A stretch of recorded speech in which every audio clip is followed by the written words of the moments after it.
융합, 의식, 싱크로, 엑시즈, 펜듈럼, 링크. 시대가 갈수록 늘어가는 소환 방법과 더불어 증가한 많은 카드군으로 인해 카드들 간의 연계가 생기게 되면서 사실 정말 웬만한 카드들은 소환하기 어렵지 않게 되었죠. 한 예로 고전 유저분들이 많이 아시고 리버풀의 세계적인 공격수 살라도 알고 있다고 인증이 된 이 궁극 완전체 그레이트 모스. 꼬마 모스의 진화의 고치를 장착시켜서 6턴 이상이 지나면 특수 소환이 가능한 이 악랄한 조건 때문에 많은 사람들이 이 그레이트 모스를 쓰는 거를 기피했었죠. 하지만 이 레전드 듀얼리스트 팩 2에서 한 턴 만에 바로 그레이트 모스를 꺼내줄 수가 있는 초진화의 고치가 나오게 되면서 그레이트 모스는 더 이상 소환하기 어렵지 않게 되었죠. 뭐 그렇다고 쓸 일은 없겠지. 이런 식으로 유희망의 전개 속도는 굉장히 빨라지고 있지만 출시 당시에도 굉장히 빡센 소환 조건을 달고 지금까지도 여전히 소환이 빡센 카드들이 존재하죠. 그래서 오늘은 이렇게 더럽게 소환하기 힘든 카드들의 탑5를 하려고 하는데요. 시작하기 전 한 가지 말씀드리고 싶은 게 있다면은 사실 앞서 말했듯이 하도 많은 카드들이 요새 등장하기도 했고 어떻게 패 이렇게 잘 뽑히면 되는 거 아님? 이렇게 한 번에 모이면 잘하면 가능한 거 아님? 이런 식으로 말씀하시면은 저는 뭐 할 말이 없겠지만 저도 모르는 콤보와 카드들이 분명 존재할 수가 있고 그냥 직관적으로 딱 봐도 아 어렵겠다 이 정도의 기준으로만 뽑아봤으니까 재미로만 봐주시고 그냥 넘어가 주시길 바랄게요. 어차피 여기 있는 카드들 여러분들 안 쓸 거 다 알고. 첫 번째는 창성신 소피아입니다. 듀얼 터미널의 끝판왕 카드인 이 창성신 소피아, 레벨 11에 공격력 3600, 수비력 3400이라는 쩌는 스펙에 소환도 무효화되지 않고 소환만 되면은 이 카드 이외에 서로의 패필드 묘지를 싹 다 제외시켜주고 이 효과조차 막을 수 없게 되는 무지막지한 효과를 가진 그야말로 끝판왕 카드인 이 창성신 소피아. 빡센 효과인 만큼 당연히 빡센 코스트가 따르겠지라고 생각했던 만큼 이 카드의 소환 조건은 어마무시한데요. 소환 조건은 바로 자신 상대 필드 위에 안면 표시로 존재하는 의식, 융합, 싱크로, 엑시즈 몬스터를 각각 한 장씩 게임에서 제외시켰을 때 특수 소환이 가능하다입니다. 링크와 펜듈럼을 제외한 4가지 소환 방법을 모두 이용해야만 소환이 가능하기 때문에 대충 읽어만 보셔도 눈앞이 깜깜해지실 텐데 물론 상대 필드 위의 카드도 이용이 가능하기 때문에 그나마 안심할 수는 있겠지만 상대방에게 의존하는 것만큼 게임에서 불안정한 요소도 없기 때문에 어떻게든 자신이 이 4종류의 카드들을 충족시켜 놔야겠죠. 싱크로와 엑시즈 몬스터들은 별도의 카드 없이 몬스터들 자체만으로도 해결이 되지만 융합과 의식 몬스터인 경우에는 별도의 카드들의 효과를 이용해줘야 하기 때문에 골치가 아파졌죠. 물론 네크로즈, 드라이토론 같은 의식 테마가 있기 때문에 상황이 조금 많이 나아졌지만 아무리 좋아졌다고 한들 이 4종류의 카드들을 소환하는데 필요한 카드들이 어마어마하다는 것은 직감적으로 알 수가 있죠. 참고로 지금은 개정되었지만 2020년 이전에는 링크 없이는 엑스트라 몬스터의 소환이 불가했기 때문에 진짜 그때는 소환 난이도가 더더욱 어려웠었죠.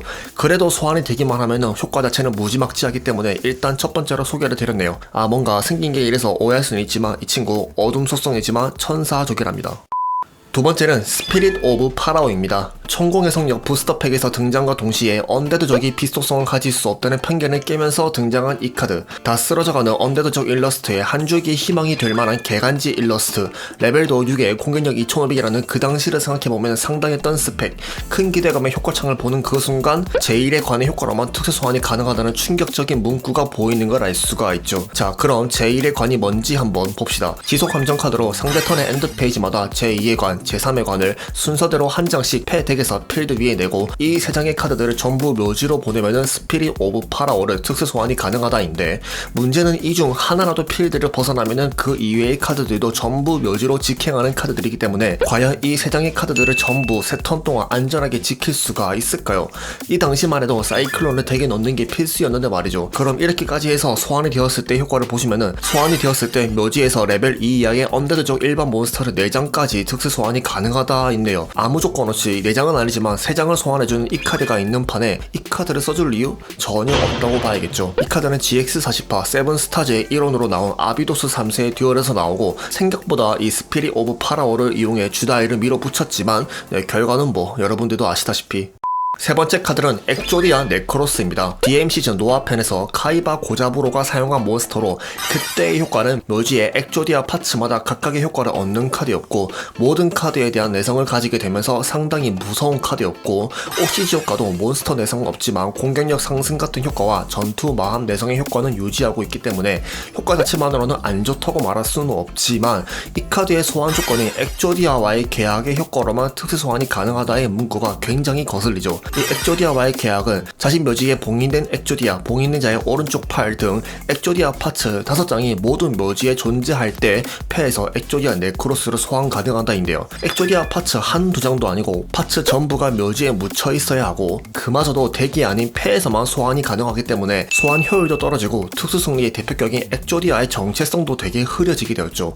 물론 미래용과 퓨처 퓨전을 이용해서 덱에서 한 번에 이 5장을 묘지로 보내고 이 카드를 소환 가능하긴 합니다만 그건 그야말로 소환을 위한 소환이지 실제 게임에서는 유용하지 않게 되었죠. 어렵게 이 카드를 소환한다고 한들 묘지에 엑조디아 파츠가 하나라도 사라지게 된다면은 얄짤없이 이 카드는 파괴되기 때문에 소환의 가치에도 문제가 많았죠. 그래서 이 카드는 암흑의 위협 부스터팩이 실렸던 그 당시에 와 엑조디아 전신샷이다 이 정도가 딱 이 카드의 가치였던 것 같네요. 물론 이 갓흑한 마법사도 있었지만.